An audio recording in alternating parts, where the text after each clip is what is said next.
পীর সাত্তাওয়াল্লাহ শাহ মুকাম পরিচালন কমিটির বর্ধিত সভায় একাধিক গুরুত্বপূর্ণ প্রস্তাব গৃহীত। হাইলাকান্দি শহরের নিকটবর্তী বিচিংচা এলাকার পীর সাত্তাওয়াল্লাহ শাহ রহমতুল্লাহি আলাইহির মুকাম পরিচালন কমিটির এক বর্ধিত সভা অনুষ্ঠিত হয়। মুকাম পরিচালন কমিটির সভাপতি জনাব আব্দুল ওয়াহাব বড়ভূঁইয়ার সভাপতিত্বে আয়োজিত সভায় মুকাম পরিচালনার সম্পর্কিত একাধিক গুরুত্বপূর্ণ প্রস্তাব গৃহীত হয়েছে। সভায় সিদ্ধান্ত নেওয়া হয়েছে গত সাধারণ সভায় 41 সদস্য বিশিষ্ট মুকাম পরিচালনা কমিটির পুনর্গঠন প্রক্রিয়া পূর্ণতা পায়নি, যার ফলে বর্ধিত সভায় বিভিন্ন খালি পদে নতুন সদস্যদের অন্তর্ভুক্ত করা হয়েছে। নতুন কমিটি আগামী 3 বছরের জন্য দায়িত্ব পালন করবে। এছাড়া সভায় সর্বসম্মতভাবে আগামী 1 ফেব্রুয়ারি তারিখে পীর সাত্তাওয়াল্লাহ শাহের বার্ষিক উরুস মাহফিলের আয়োজনের বিষয়ে সিদ্ধান্ত নেওয়া হয়েছে। উরুস মাহফিলটি অত্যন্ত সুষ্ঠু, সুন্দর ও ধর্মীয় মর্যাদার সাথে অনুষ্ঠিত হবে বলে জানানো হয়েছে।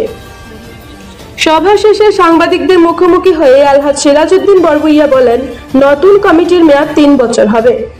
3 বছর পূর্ণ হওয়ার পর সাধারণ সভার মাধ্যমে কমিটি পুনর্গঠন করা হবে। তাছাড়া প্রতি 3 মাস অন্তর অন্তর কার্যকরী কমিটির সভাও অনুষ্ঠিত হবে এবং পীর সাত্তাওয়াল্লাহ শাহের জীবনী নিয়ে একটি বই লেখারও প্রস্তাব গৃহীত হয়েছে। তিনি তার বক্তব্যে আরো বলেন, এই সভা মুকাম পরিচালনার ক্ষেত্রে নতুন দিক নির্দেশনা প্রদান করেছে। পূর্বের সমস্ত ভুলভ্রান্তি বাতিল ঘোষণা করে নতুন রূপে একটি শক্তিশালী কমিটি গঠন করা হয়েছে, যেখানে 11 জনের মতো উপদেষ্টা কমিটি গঠন করা হয়। এদিকে সভা শেষে উপস্থিত সদস্যরা সকল সিদ্ধান্তকে স্বাগত জানিয়ে একত্রিতভাবে মুকাম পরিচালনার জন্য নির্ধারিত নতুন পদাধিকারীদের প্রতি পূর্ণ সমর্থন ব্যক্ত করেন। নতুন কমিটির সভাপতি হিসেবে মনোনীত হয়েছেন আব্দুল ওয়াহাব বড়ভূঁইয়া, কার্যকরী সভাপতি জালাল উদ্দিন বড়ভূঁইয়া, সহ সভাপতি নজরুল ইসলাম মীরা ও রহিম উদ্দিন বড়ভূঁইয়া, সাধারণ সম্পাদক সিরাজুল ইসলাম বড়ভূঁইয়া, সহ সম্পাদক বাহার উদ্দিন বড়ভূঁইয়া, মুস্তাফা আহমেদ বড়ভূঁইয়া, যুগ্ম সম্পাদক মাসুম আহমেদ বড়ভূঁইয়া ও কার্যালয় সম্পাদক ফারুক আহমদ লস্কর সহ সর্বমোট 41 জন সদস্য বিশিষ্ট কমিটি গঠন করা হয়েছে। উপদেষ্টা কমিটির মধ্যে উল্লেখযোগ্য হিসেবে রয়েছেন মুখ্য উপদেষ্টা একরাম রাসূল লস্কর ও উপমুখ্য উপদেষ্টা ডক্টর বাহার উদ্দিন লস্কর।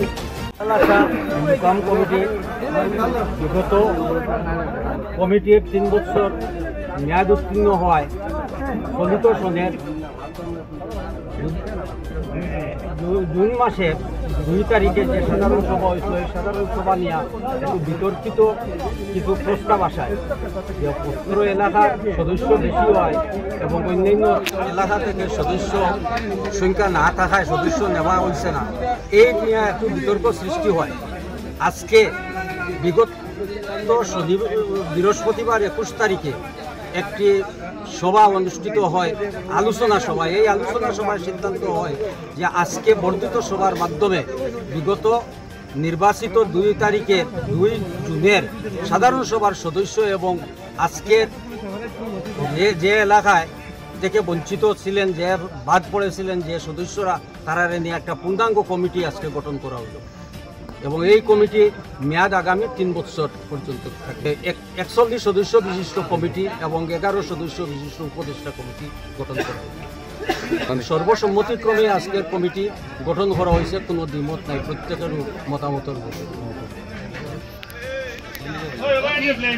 যে কমিটি গঠন করা হয়েছে তার সর্বসম্মতিক্রমেই সভাপতি মোহাম্মদ আব্দুল ওয়াহাব বড়ভূঁইয়া সাহেব এবং সম্পাদক সিরাজুল ইসলাম বড়ভূঁইয়া সাহেব।